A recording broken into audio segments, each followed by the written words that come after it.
Hello, this is Branko Malic of Kali Tribune. This video will be introductory segment of a series that will devote to Nicolas of Cusa,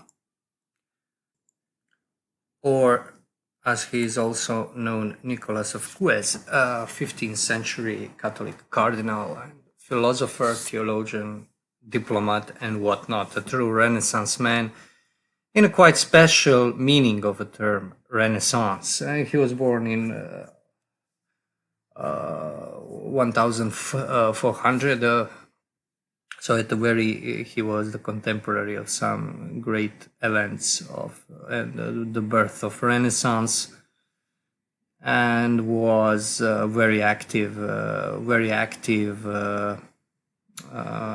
church diplomat towards Byzantium, Constantinople, in the last years of its existence, and around the famous Council of Florence Ferrara, the council that attempted to reconcile two wings of the church. But we won't go too much into Nicolas of Cusa's bio and his accomplishments. They are very numerous. He had an interesting life, and he's altogether a very interesting thinker. Well, here we'll do a close reading of the passages from his book, the Visione Dei, or the Vision of God. Now, it's very important at the outset to point out that the vision of God is meant in genitive subjectivus, genitive objectivus. This means genitive is, for those who don't know, is a form of declension, that is to say, changing of the word depending on its usage and mode. Anglophone listeners, if they speak only English, maybe don't know what it is because this is not used in English. There are some traces, but most other languages have it.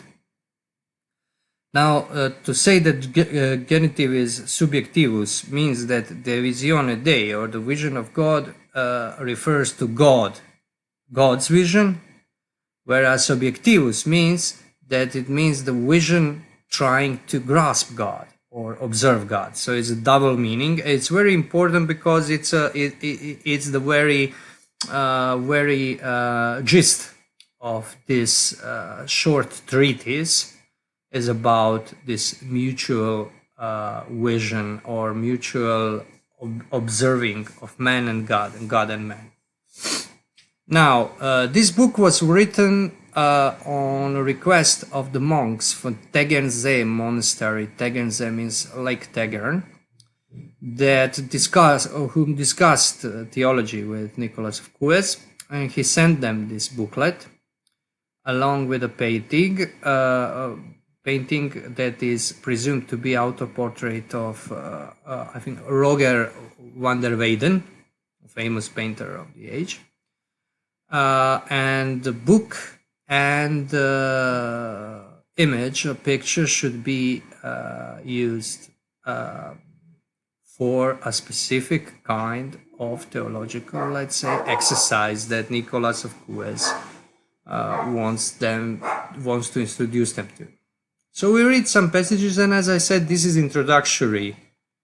Although we won't go too far ahead, just give an outlook of where is this going, but I can say that I'm sure you will find it very interesting. It's a very unique kind of treatise. It's in fact a kind of prayer manual, or even ritual manual. So he starts with, of course, with proemium, with addressing his recipients of his book, and now he says this, writing to his brothers at Tegernsee: "If I strive to convey you by human means unto divine things, then I must do this through a likeness." Please note this, we'll get back to that. Now, among human works, I have not found an image more suitable to our purpose than the image of someone omnipotent, so that his face, through subtle pictorial artistry, is such that it seems to behold everything around it. Now, first thing, so he's sending them portrait of human face, which is painted in such a fashion that when you go, when you stand in front of it and move around, you have this illusion or impression that eyes of the painted face are following you around. Now, please remember that, because this is the crucial thing. He sent them such image. But now for the likeness. So he wants to lead them unto divine things, to initiate them into what he calls mystical theology. We won't go into much explanation of what mystical theology is at this point, but this is what he's trying to do. And it must be done through likeness. Now, likeness sometimes can be understood as analogy is a causal relation or mode of causality. This is very important to bear in mind. It is not a metaphor. It is not a way to use words or thoughts. It is a real causal relation. So if he says that, and then this is the most crucial thing, as you will see, especially in other episodes of this series, I'm trying to put forward. If that is so, you have to proceed everything that you use in the world we live in, our everyday world, as a springboard to talk about something higher than this everyday world, has to be like that which is higher, has to have some kind of relation of type, archetype, so you can ascend. And this is something that is possible only insofar as that something is caused by that which is higher. And this likeness is this causal nexus.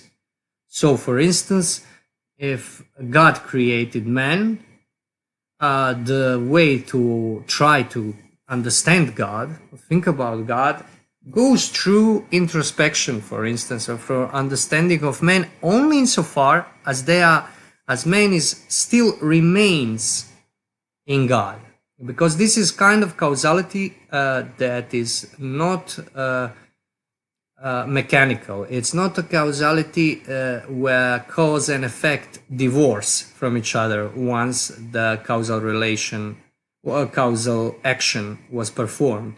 On the contrary, the effect always remains in the cause and proceeds from the cause, remains in the cause, and reverts back into cause. This is very important. And so this image, which is unfortunately not an Orthodox icon, this was, I think, before he was in Byzantium, maybe at the time he was in Constantinople, he could pick up a real icon where you have this, which is that would be painted for a specific purpose of something like what he tries to do here. But nevertheless, this image that portrays a phenomenon of omnivoyance, that is to say, that appears to be omnivoyant, is used to ascend to understanding of the real omnivoyance, of the real vision of God that is all encompassing. And it is possible because there is a likeness in it, because so this means that in material and even material things and artistic production, you can have this causal likeness towards which is higher, which is a true type of something that we find in everyday life. So he said, I'm sending to your love a painting that I was able to acquire. It contains the figure of an omnipotent individual, and I call it the icon of God. Hang this icon somewhere, example, on the north wall, and you brothers stand around it at a short distance from it and observe it. Regardless of the place from which each of you looks at it, each will have the impression that he alone is being looked at by it. To the brother who is situated in the east, it will seem that the face is looking towards the east. To the brother in the south, that the face is looking towards the south. To the brother in the west, that it is looking westward. First of all, then, marvel at how it is possible that the face behold each and every one of you at once. So you can already see where he's going with this. So they put picture image on the wall and stand in the half circle, and they realize that everybody has an impression that image is watching him. But how is it possible? Because nobody can perceive that image is watching anybody else but him, but it is in fact watching everybody. So this is what you see here is a kind of enactment of principle. Enactment in almost ritual form. This is not sacred ritual, of course. It is kind of exercise using senses. It starts on the most elementary level, and it is concerned with sight, with vision. Vision is the main thing here. And now he takes this sensual vision, eyesight, and what it can convey to us if we put it in the presence of likeness of God. And I'm talking here about sensual likeness. That is to say, God is even reflected in sensual things and even in things that are furnished by human art. And Nicolas believes that you can start and proceed from this. He goes further. He talks about one monk. Moreover, if while fixing his sight, that is the monk fixes his sight upon the icon, he walks from west to east, he will find that the icon's gaze proceeds continually with him. And if he returns from east to west, the gaze will likewise not desert him. He will marvel at how the icon's gaze is moved immovably. And his imagination will be unable to apprehend the gaze is also moved in accompaniment with someone else who is coming towards him from the opposite direction. Now, suppose that, wanting to experience this phenomenon, he has a fellow monk, while beholding the icon cross from east to west at the same time that he himself proceeds from the west to east. And suppose he asks the approaching brother whether the icon's gaze moves continually with him. Thereupon he will be told that the gaze is also moved in this opposite manner, and he will believe his fellow monk, and unless he believed, he would not apprehend that this simultaneous opposition of motion was possible. And so, through the disclosure of the respondent, he will come to know that that face does not desert anyone who is moving, not even those who are moving in opposite directions. Now, as you can, I believe, see for yourself, here he demonstrates that in this act of omnivoyance, when it is put in relation to limited vision of human beings that are represented by monks here, there comes about an insight into two things. First thing is that vision of God, of omnipotent sight, is completely uncontracted.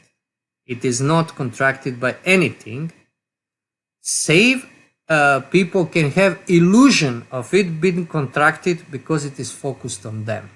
What is very interesting here is that everybody perceives oneself as being watched as an individual and has to put himself into relation to other people, talk to other people to realize that they are watched also. And this means that this omnivorence can be, in a way, by this logic, it is implied, can be understood properly only in a community of a sort, in mutual living of people, because then you realize that you have a sight that is not limited by everything, that is gaze that is moved immovably, because it doesn't move, doesn't need to follow its objects one after another, but it's at the same time seeing them all in dynamic sense, but never leaving its center position. And this is symbol of God's perfection of God's vision, which does not have to be acted upon, but is purely actual. We can, whereas men can have this illusion and they have impression that it is limited on them, but this impression comes only from our own individual limitedness. Everybody sees first himself and cares first and foremost about himself. And this is one very important aspect of this medieval thought, which is not only medieval, it is present in antiquity, this very realistic understanding of man's self-love and not rejecting it, but kind of like using it to ennoble human being, using it as a root of selflessness. This is not egoism. This is natural tendency or natural drive to preserve oneself in existence, because the idea is that being itself is good. And for each individual being, this goodness of being is manifested in its striving to remain in existence, to be, in striving to be. It's called conatus in the scholastic terminology. So, he concludes, on the basis of such a sensible appearance as this, I propose to elevate you, very beloved brothers, through a devotional exercise unto mystical theology. So let us stop reading there. We won't go further reading, because this will get very profound and complex, let's say. And let us sum up what's happening here.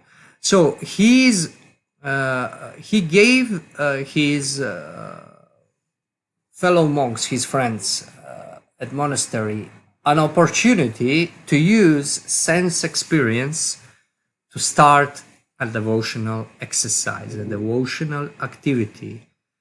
And by virtue of this, he already demonstrated that the natural world, as senses are presented with something that is like spiritual reality. And I stress this word like, because likeness here implies necessity. In our modern minds, when you say likeness, it implies haphazardness, I would say, in a way, and detachment, more like being a metaphor. This is something substantially different. Likeness discloses the origin. So if you can have this kind of relation, where you put a group of people looking at something that is portrayed to look at them in a quite different way, and when this relation starts to yield some quite determined results and implications, this is for a thinker like Cusanus already in a methodologically sound approach to knowledge, because likeness is a real causal relation. In the further, he will go into living this, going over this and across and transcending this sense experience basis, and going into more let's say I would say intellectual. He uses the word abstract, but abstract is a word that also needs to be explained, into going into higher levels of higher modes of understanding.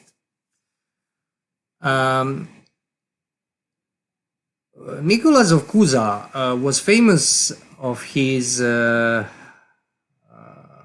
book and phrase used as the title of this book, of the Docta Ignorantia. Docta Ignorantia means learned ignorance. This is the exercise in learned ignorance, because for Cusanus, the knowledge can be understood, the true knowledge of God, this mystical theology he mentions here, is an exercise in positive unknowing, in a negative knowledge, in stripping oneself of knowledge, of knowledge that can be understood as subjective. I use this word cautiously, but I would say yeah, because today subjective knowledge is more or less understood as an acme of knowledge. Here you have an attempt to destroy it, in fact, where you proceed to negate things you know for the sake of realizing the existence of things you don't know and letting those things exist. This is learned ignorance. This is a very interesting thing, as something called divine unknowing, going into unknowing, which means leaving the things of this world, and even leaving the concepts, intellectual concepts, and so on. This is kind of like progression into very peculiar, I wouldn't say peculiar, but very specific kind of religious and I would say intellectual and existential mode of being, changing the way one exists, ascendance to higher realms, towards the archetype. And it is in this book, it is all concentrated on vision, where vision is also likeness of knowing, of intellect, or even supra-intellect. And everything that comes after this will be just unfolding of implications that are contained in this very simple relation of unlimited sight towards limited sights, because limited sights have to be in plural, whereas unlimited sight has to be in singular. And implications are such, and what Nicolas does in this book is, in my opinion, in a very masterful way, devises complete theological let's say teaching through exercise in a very short body of text. This is very short book. It's 67 pages long. It's very small book, but a lot is contained in it, and this contained needs to be unfolded, because this is not about when he says that this relation of monks towards this image yields some peculiar insights. It doesn't mean that monks construct concepts about this, that this is some kind of metaphor. He considers those insights implicated, really existing in this relation. And this is all something that I mentioned many over and over again. This is where people don't take this subject-object rift into account, and most of those medieval thinkers, or most, if not all, never took it in consideration. It is not something that was understood as real. Whereas today, I would say that this is understood as the only thing that's real. So, in the following